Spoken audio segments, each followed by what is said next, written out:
আমার প্রত্যেকটা গাছে কিন্তু আল্লাহর রহমতে ইনস্ট্যান্ট হচ্ছে 10 থেকে 15 কেজি পেঁপে হারভেস্টের উপযোগী কিন্তু হয়ে গেছে।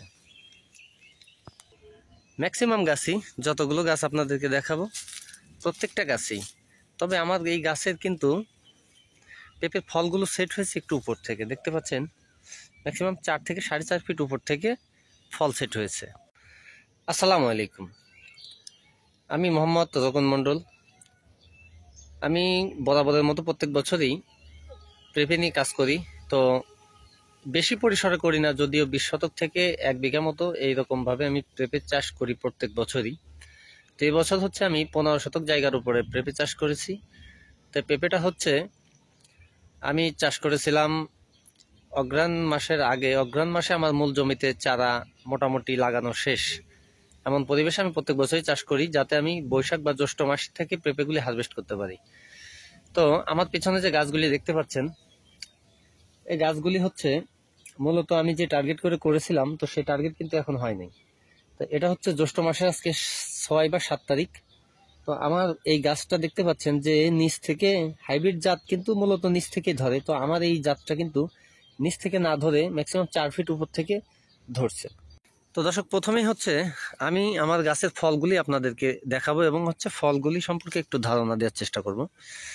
তো এই ফলগুলি কিন্তু মূলত এটা হচ্ছে টপ লেডি জাতের চারা আমি ক্রয় করেছিলাম আমাদের এক রিলেটিভ নার্সারি থেকে।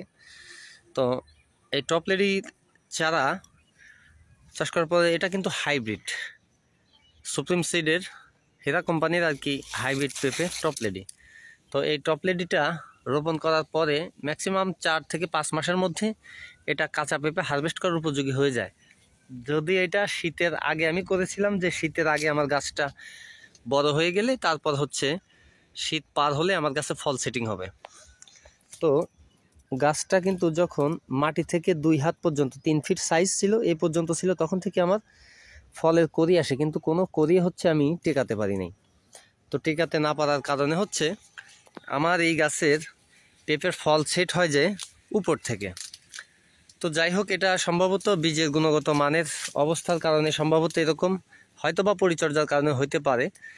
তো আমার এই গাছের পেঁপে দেখতে পাচ্ছেন, আমি বেশ কিছু পেঁপে গত পরশু আমি কিছু হারভেস্ট করেছিলাম যে এরকম সাইজের। তো বেশি না, মানে 2 ট্রের মতো আমি হারভেস্ট করেছিলাম, তো বা 2 ট্রের থেকে একটু কম। তো আমি বাজার পেয়েছি হচ্ছে 2400 টাকা মন। তো 2400 টাকা মন যখন আমি পেয়েছি, তো মোটামুটি পেঁপের বাজার কাঁচা ভালো। তবে আগামীতে বাজার থাকবে না, না থাকলে তো আমাদের এই পেঁপেটা কিন্তু আমরা মূলত দেখতে পাচ্ছেন যে পেঁপের গায়ে কিন্তু পেঁপেগুলি ছিল অনেকগুলি করে। তো আমি এখান থেকে মাত্র একটি করে ফল কিন্তু এখানে রাখা হয়েছে, বাদ বাকি ফলগুলো আমি হচ্ছে এখান থেকে কেটে দিয়েছি।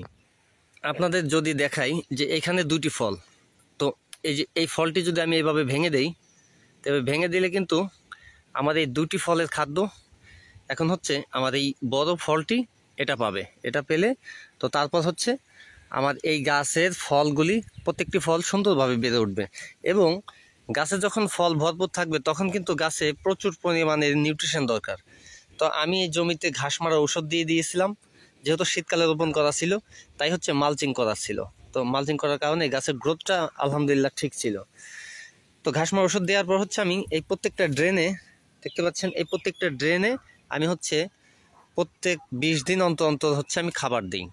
খাবার দিলে আমার পেঁপে গাছের বৃদ্ধিতে সহায়তা করবে এবং হচ্ছে আমার ফলগুলি তাড়াতাড়ি বড় হতে সহায়তা করবে। তো বাস্তব একটা অভিজ্ঞতা শেয়ার করার জন্য আজকে ভিডিওটি বানানো। আমি প্রতি বছর যে হাইব্রিড জাতের পেঁপের চারা আমি নার্সারি থেকে কিনি। তো নার্সারি থেকে কিনলে কি হয়, আমাদের অনেক সময় যেহেতু হাইব্রিডই কিন্তু রোগ ব্যাধি এগুলি কিন্তু একটু বেশি থাকে। বেশি থাকলে কিন্তু তখন আমাদের দেখা যায় যে আমরা বিঘাতে 450 থেকে বা 450 পর্যন্ত আমরা রোপণ করে থাকি। তো সেক্ষেত্রে কিন্তু দেখা যায় যে আমাদের ম্যাক্সিমাম গাছ 50%ই আমাদের ভাইরাস আক্রান্ত হয়। যদি দেখাই, তো এই যে এই গাছটার মতো, এটা কিন্তু ভাইরাসে অ্যাটাক করছে অলরেডি, মা করে খুব মারাত্মকভাবে অ্যাটাক করছে। দেখতে পাচ্ছেন এই গাছটার কিন্তু বৃদ্ধিটাও কম। এই যে এইখানে একটা গাছ, গাছের পাতাগুলি কিন্তু হলুদ হয়ে গেছে, এগুলি পরে লাগানো যদিও। আর যে বিষয়টা নিয়ে আজকে ভিডিও করা সেটা হচ্ছে, আমি গত বছরের আগের বছর পেঁপে নিয়ে কাজ করছি যখন প্রথম। তো আমি সেই বাগান থেকে কিছু পেঁপে কালেক্ট করি। কালেক্ট করার পর হচ্ছে আমি কিছু পেঁপের বীজ সংগ্রহ করি। তো এই যে এইরকম কিছু পেঁপে থেকে সংগ্রহ করার উদ্দেশ্য হচ্ছে যে দেখি যে হাইব্রিড গাছের পেঁপে থেকে পেঁপে কালেকশন করে সেই পেঁপের বীজ সংগ্রহ করে দেন ওই চারা থেকে মানে বীজ থেকে চারা করে ওইটার বাগান হয় কিনা। তো আমি যখন কালেক্ট করি তো এরকম বড় পেঁপেটা হচ্ছে আমি 3 ভাগে ভাগ করি। ভাগ করার পর এই পেঁপের বোটার দিক থেকে আমি 1 ভাগ ফেলে দিই এবং নিচে 2 ভাগের বীজগুলি আমি রেখে দিই। তো সেই বীজটা রেখে দেওয়ার পরে আমি সেই বীজগুলি দিয়ে মোটামুটি আমি চারা করি।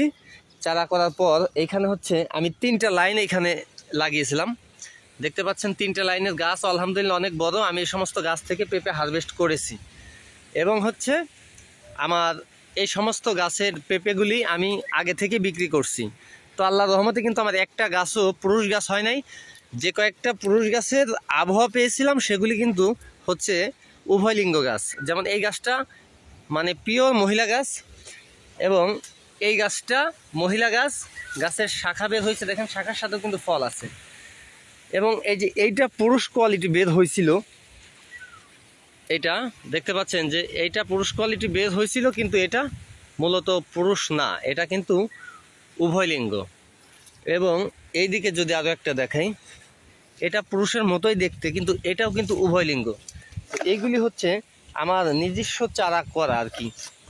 আমি নিজে চারা করে হাইব্রিড পেঁপে থেকে বীজ সংগ্রহ করে তারপর হচ্ছে চারা করি। তো এবার হচ্ছে আমার টপ লেডি গাছের পেঁপেগুলি আপনাদেরকে দেখাই। যে পেঁপেগুলি দেখতে পাচ্ছেন যে পেঁপের শেপ সাইজ এবং কালারটা কেমন জানি একটু নীলচে হয়ে গেছে, দেখতে পাচ্ছেন। তো এই পেঁপেটা আমাদের এইদিকে গত মাসে প্রচুর শিলাবৃষ্টি সহ মানে খুব ক্ষতিগ্রস্ত হয়েছে। তো ক্ষতিগ্রস্তর মধ্যে আমার বাগানটাও হয়ে গেছে।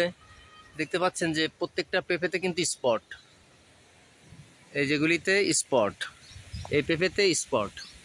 তো এগুলি হচ্ছে আমার পেঁপেতে শিলা পড়ার কারণে হচ্ছে আমার পেঁপে এই অবস্থা। যদিও মোটামুটিভাবে আমাদের একটু ক্ষয়ক্ষতি হয়েছে, তারপর হচ্ছে মোটামুটিভাবে আমাদের অঞ্চলে এই টপ লেডি পেঁপেটা একটু টিকে থাকতে পারে, তাছাড়া অন্যান্য ভ্যারাইটিগুলো কিন্তু টিকে থাকতে পারে না। যেমন এই যে বাতাসের ঝড়িতে আমার এই গাছগুলি ভেঙে গেছিলো, এই যে গাছগুলি এখান থেকে ভেঙে গেছে। তারপর হচ্ছে আমার এই যে এই গাছটা এখান থেকে ভেঙে গেছে, এগুলি কিন্তু টোটালি ঝড়ের কারণে হয়েছে। এই যে তারপরে শিলাবৃষ্টিতে আমার এই যে পাতা টাতা মানে গাছের মাথা অলরেডি এক সাইড করে আমাদের এই পূর্ব সাইডটা, মোটামুটি এই পূর্ব সাইডটা আমার পেঁপে গাছের ব্যাপকভাবে ক্ষয়ক্ষতি হয়েছে। তো যাই হোক, আলহামদুলিল্লাহ আপনাদের সাথে এটা শেয়ার করার উদ্দেশ্য হলো আপনারা কিন্তু চাইলে চেষ্টা করলে আপনারা মানে হাইব্রিড পেঁপে সংগ্রহ করে সেই পেঁপের বীজ থেকে চারা করে আপনারা বাগান করতে পারেন। তবে আলহামদুলিল্লাহ আপনারা কিন্তু এদিকে আপনারা স্যাটিসফাইড হইতে পারবেন। আমি নিজে যেহেতু করছি এই জন্য আমি মানে বুকে একটু সাহস রেখে বলতেছি আপনাদেরকে, আপনারা কিন্তু এগুলো করতে পারেন।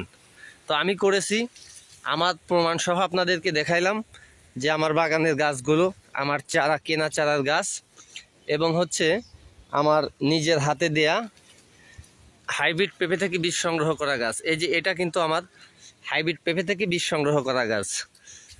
এই যে এটাও আমার হাইব্রিড পেঁপে থেকে বীজ সংগ্রহ করা, তারপর হচ্ছে চারা করে নিজে জমিতে লাগানো। এই যে এগুলো কিন্তু একই, এগুলো আমার হাইব্রিড পেঁপে থেকে বীজ সংগ্রহ করে তারপর হচ্ছে লাগানো। তো দর্শক, আজকের ভিডিওটা এ পর্যন্তই, বেশি বড় করব না। সবাই ভালো থাকবেন, সুস্থ থাকবেন। যারা পেঁপে চাষি, পেঁপে চাষের প্রতি আগ্রহ, তারা অবশ্যই আপনারা এই কাজটা করতে পারেন, সকলের উপকারে আসবে। সবাই ভালো থাকবেন, সুস্থ থাকবেন। সবারই সুস্থতা কামনা করে আজকের মতো ভিডিওটি এখানে শেষ করছি। আল্লাহ হাফেজ।